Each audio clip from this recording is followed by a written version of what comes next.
This man who was sitting on a rock, Khidr alayhi salam, he was sitting on a rock because he's not sitting on the shifting sand. He doesn't change his opinion to suit the way the wind is blowing, so that his name does not go on a no-fly list. You know, so that his business is not threatened. So that the world does not say he's a terrorist. No, he doesn't care. He doesn't care for that. He is firm like a rock. You can't shake him. Not even with a bulldozer. That's the kind of scholar you need in Akhir Zaman. Not the one who is concerned about maybe I lose my salary, I lose my job, I lose my promotion. The fellow who is preparing the paycheck might not prepare it for me if I give a wrong khutbah. He sits on a rock.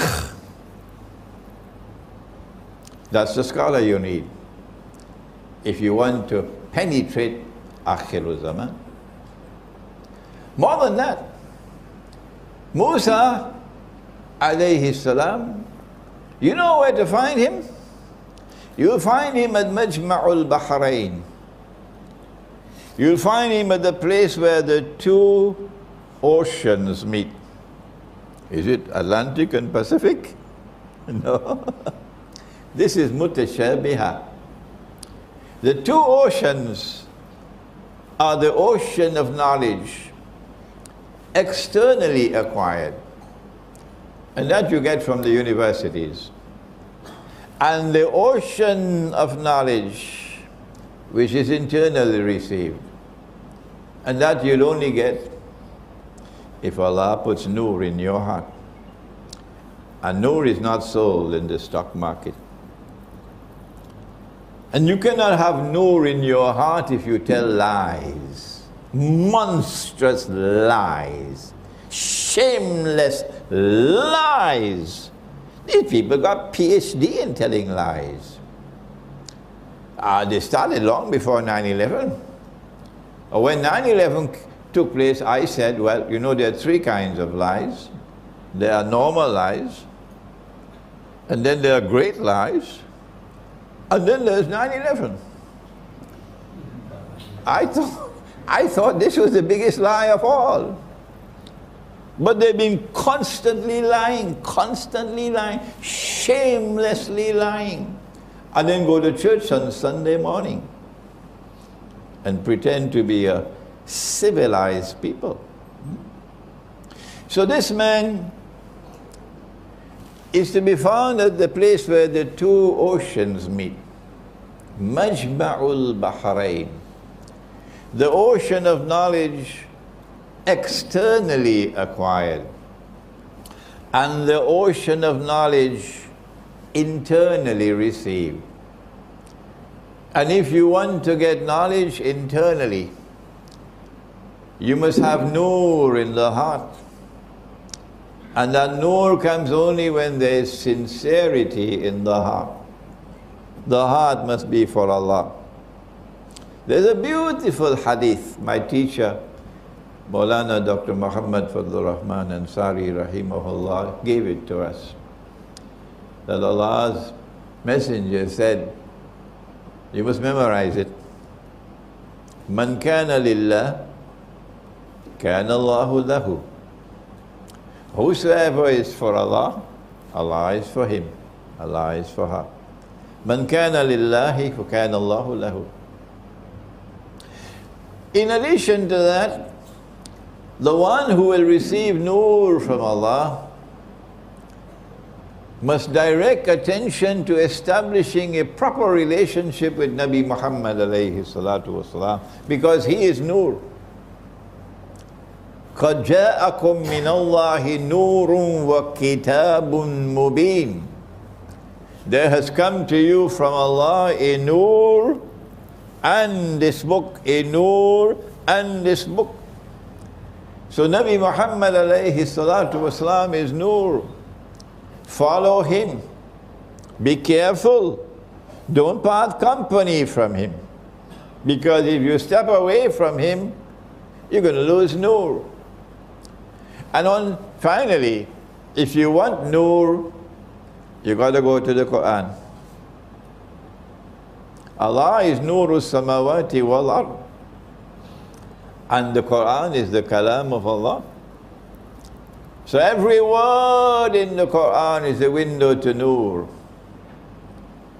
If you're not reciting the Quran every day and completing the entire Quran from cover to cover at least once a month, how can you expect Nur? Not only does this man have the two oceans of knowledge, but more than that, it is Majma'ul Bahrain. The two oceans come together to be harmoniously integrated. I don't think any university can do that. No. That you have two oceans of knowledge, and the two oceans come together to be harmoniously integrated as a whole. That is the most learned of all men. Khidr alayhi salam. So not only did the angel come to tell us how important is eschatology, or ilmu akhir zaman, the angel also came to tell us what is the way, what is the method for studying this subject. When we look at the world today, we find, as I said earlier, that it is a unique world. There's never been a dunya like this before. And the most puzzling thing about this dunya today, and I have to speed up a little bit now, is that there's an actor at work on the stage of the world. And he is an actor who seems to have come out of nowhere. We had great civilizations. Babylon was a great civilization. The Aztecs in Mexico, a great civilization. China, a great civilization. Where did this fellow come from? The Christian world, the Hindu world, the Buddhist world, the Muslim world, great civilizations came to the world. And then suddenly, out of nowhere, an actor appears. And he takes control of the world. Who is he? Is this happening by accident? He has a power that none can resist. He brings a scientific and technological revolution which, when applied to military science, gives him unprecedented power. No longer is he dependent on the wind for a ship to sail. No. He now has nuclear-powered ships. He doesn't travel by horses anymore. He has mechanical transport on land. He has motor cars. He has trains to take goods a long distance, which yesterday was camels. This fellow even travels in the sky. We never had it before. He has an aeroplane that flies in the sky. He doesn't need a sword anymore to fight. He can kill you from a distance. Huh? Strange. He has unprecedented power, military power.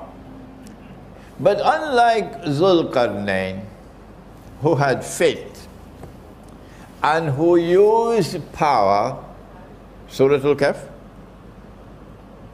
Huh? Surah Al-Kahf? You must shake your head a little bit. Surah Al-Kahf. Zulqarnain used power to punish the oppressor and to bring relief to the oppressed.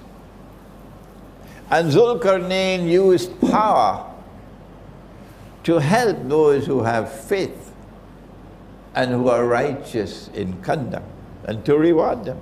But this fella is the opposite of Zulkarnain. This fella is essentially godless, essentially godless. And he uses his unprecedented power to oppress like no oppressor has ever been. And he uses his unprecedented power to target those who have faith and who are righteous in conduct. It doesn't matter whether you're a Christian or a Muslim or a Jew or a Hindu or a Buddhist. It doesn't matter. Once you want to be truthful, once you have integrity and you will stand up for the truth, once you are righteous in your conduct, this man is coming after you. Who is he? He comes and uses his power to oppress, and he wants to take control of the whole world. In Mr. Putin's beautiful expression, Vladimir Putin, the Russian president, he said about this man, he has imperial ambitions, which is very dignified language. He wants to rule the world. This fellow embarks upon an effort to rule the world, but we find him moving through 3 stages, and I gave this lecture right here in this surah just before Ramadan. And Allah spoke about it in the Quran in Surah Al-Mursalat.